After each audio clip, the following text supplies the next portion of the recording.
Hi, I'm Stephen Feinberg, Executive Director of the Rhode Island Film and Television Office.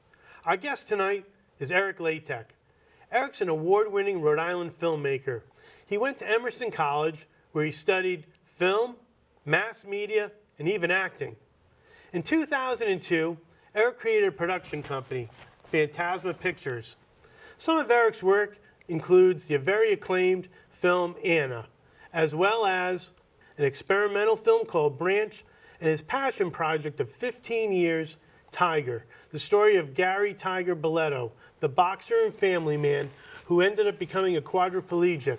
It's a story that's inspiring. It's about love of life and love of family. Welcome. Yeah, thanks for having me.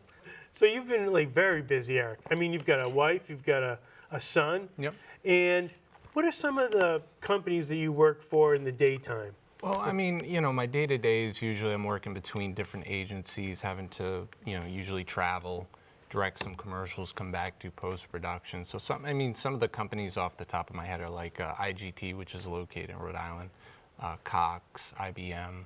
But a lot of times I'm dealing with agencies that they're the middle, entity for the bigger companies. And are you soliciting that work, or is that word of mouth? How is all that work coming about? Yeah, I to be honest with you, it's like I've never been good at promoting myself. I've never done the networking thing. It's really just been, word of mouth and just being humble, doing a good job, doing it with a smile on your face, and getting deadlines done, being under budget or on budget, and on time. Yeah, and on time. Yeah. So you're doing that full time because, like, air and water, you need to breathe and feed your family and do all those things. So you're doing that and you're sustaining yourself as a filmmaker, correct? Right, yeah. And then you're parlaying all of that and you're working on your special projects that are the ones that are from your heart, like Anna as an example. Yep. Can you tell us a little bit about Anna and what that piece is about? Yeah, Anna was something, I was driving one day, and this is when, my godmother started to decline with Alzheimer's. And I just remember just something in my head just saying, I really need to get my camera on her. And sometimes it had nothing to do with, it was really nothing to do with I'm going to put in festivals and show everybody. It was just something I had to do for me. And get out of my system. So I spent the next year on occasion just going to the house, spending time with her, and just putting the camera in front of her. I think that film, it feels like almost like a poem. It's so beautifully done. Yeah, and that was the point. It wasn't really I wanted to show this story through her eyes. Yeah. And the only voice that really could kind of give any type of voice to Anna was her daughter, Diane. So I just told her, write however you think you feel that she would kind of speak and tell her story the way that you see fit. And it's beautiful. Yeah. It's really beautifully done. Then you totally shift and do a film called Branch, which is an experimental film. It's a film that you don't know where it's going. Yeah, and that was the objective too. I shot that for about 8 days out in LA, and that was one character, one location. And, it was at a time where I just did not want any type of,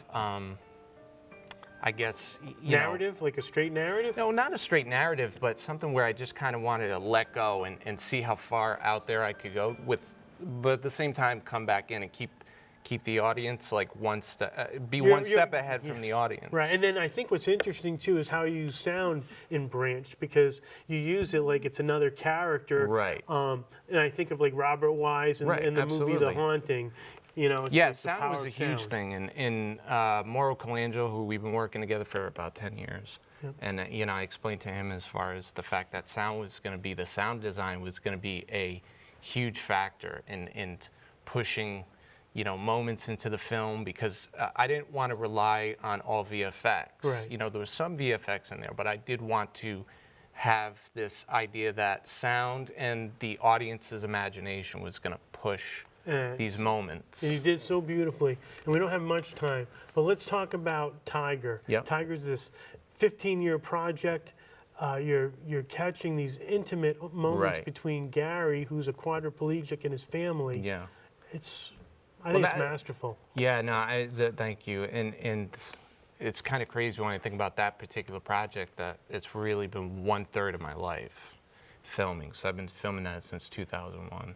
And, you know, at this point, really my focus is really on not only these big life events, you know, for instance, I'm going to be filming Gary Jr. Thursday getting married. Wow. To think I started filming him when he was about 6. And you had And no now he's idea getting where the married. story was going. No idea, of course. Right. He was just a boxer, and he was going to try to unionize Right. the other boxers, and then And then when he got into the injury, it just took it to a different level. And you know, at this point, a lot of my focus is not only just the life events, but also the fact that, you know, stem cell research is starting to come into play, and we're kind of at that forefront with spinal injury. So I'm really curious to see. I'm going to be patient and see where that goes. You're working on all kinds of stuff. Yeah.